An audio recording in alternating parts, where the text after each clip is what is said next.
안녕하세요. 카메라가 점점 익숙해지고 있는 루트헤드의 윤성입니다. 이번 영상은 카메라와 피사체 간의 관계를 나타내는 앵글에 관한 영상으로 피사체를 바라보는 카메라의 각도에 따라서 분류되며 다양한 분위기의 연출을 할 수가 있습니다.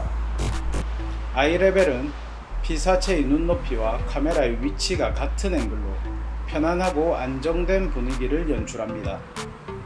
눈으로 사물을 똑바로 서서 바라보는 각도로 인물의 상황 묘사에 적합합니다. 회화적 재미나 극적인 긴장감은 없으나 안정된 장면이 연출 가능합니다. 객관적인 시각을 요구하는 뉴스 프로그램 촬영 시 아이레벨로 촬영을 합니다. 아이레벨은 노멀 앵글이라고도 합니다.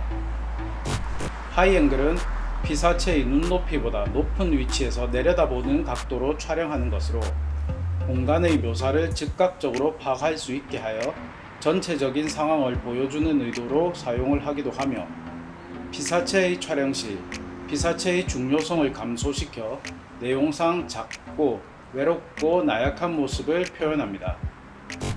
로우 앵글은 피사체의 눈높이보다 낮은 위치에서 올려다보는 각도로 촬영하는 것으로 건물이나 경관을 크고 웅장하게 보이고 싶을 때 사용을 하기도 하며 피사체의 중요성이 강조되어 피사체가 역동적이고 강하고 지배적이며 위압감 있게 표현이 됩니다. 극단적인 하이앵글로 새의 눈으로 사물을 바라볼 때의 경치와 비슷하다고 하여 버드 아이 뷰라고 합니다. 도시나 자연의 전체적인 모습을 표현 가능하며 그 자체로 익스트림 롱샷이 됩니다. 전지적 시점을 표현할 때 사용하며 영화의 도입부에 많이 사용합니다. 최근에는 드론샷으로 표현하기도 합니다.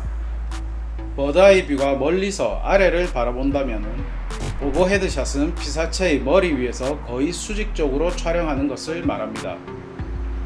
주변 상황을 한꺼번에 보여줄 수 있는 장점이 있으며 카드놀이나 운동 경기를 보여줄 때 많이 사용합니다.